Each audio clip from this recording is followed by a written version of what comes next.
Hey, how are you? And it's time for another episode on Inside Real Estate, targeted for buyers who are struggling with bid wars. So, the thing I think you really want to take away from this video is how you can win in bid wars, okay? And the answer isn't just simply by offering more money, okay? So, I think for most buyers, if you're watching this video, you're getting frustrated because you're getting outbid constantly. And usually when I talk with buyers about getting outbid, it's because they don't understand the value of the properties that they're going after. Okay, they understand how properties are valued, and then something comes on at a certain list price and they go, this property is a good deal. But the problem is then they go to bid on it, okay, and then they get outbid. And they blame either their financing or their budget. It's not that. It's that you knew the house was a good deal, but you can't get a good deal in a competitive bid situation. The house is going to sell where the market says it's going to sell.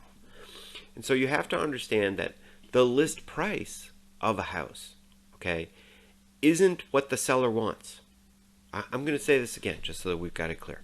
The list price that's on a listing, that's not what the seller wants. What the seller wants is the most money possible. And so if the house is undervalued by the list price, the market is going to push it up in a competitive bid situation. Okay? The list price is just part of the marketing strategy to get people out to the home so they can sell it quickly. All right?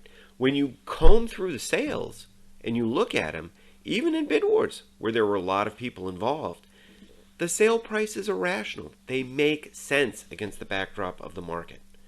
Most of the time, people are not throwing an extra $20 or $40 or $50,000 at a house just so that they can get it. I mean, there are exceptions, but most of the time, they're not doing that. All right? And if you have a good pricing model, a good buyer agent can figure out exactly what that house is going to sell for. Maybe not exactly, but within $5,000 of where the final bids are going to be, of what makes sense. Because most people are going to bid what makes sense. They're not just going to chase the house, with no rhyme or reason to it. All right?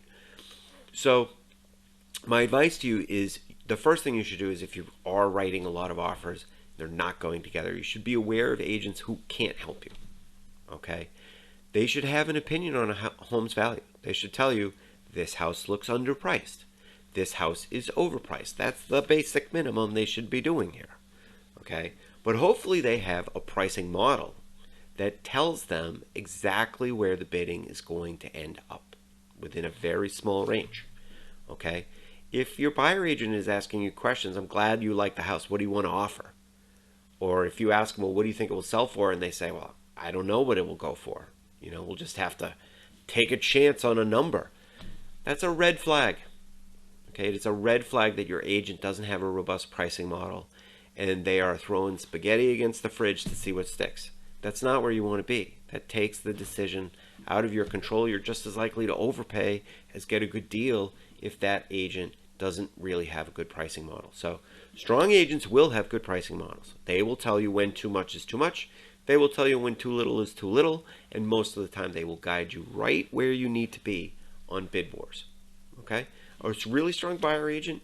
Most of the time, they don't want you just to win, okay? They're going to have you in the mix unless there are specific reasons why you're trying to outbid the competition. But, I mean, if you're just trying to find a good house at a good price, a strong buyer agent will get you in the mix. You'll be in the last two. I try to get people into the last two offers.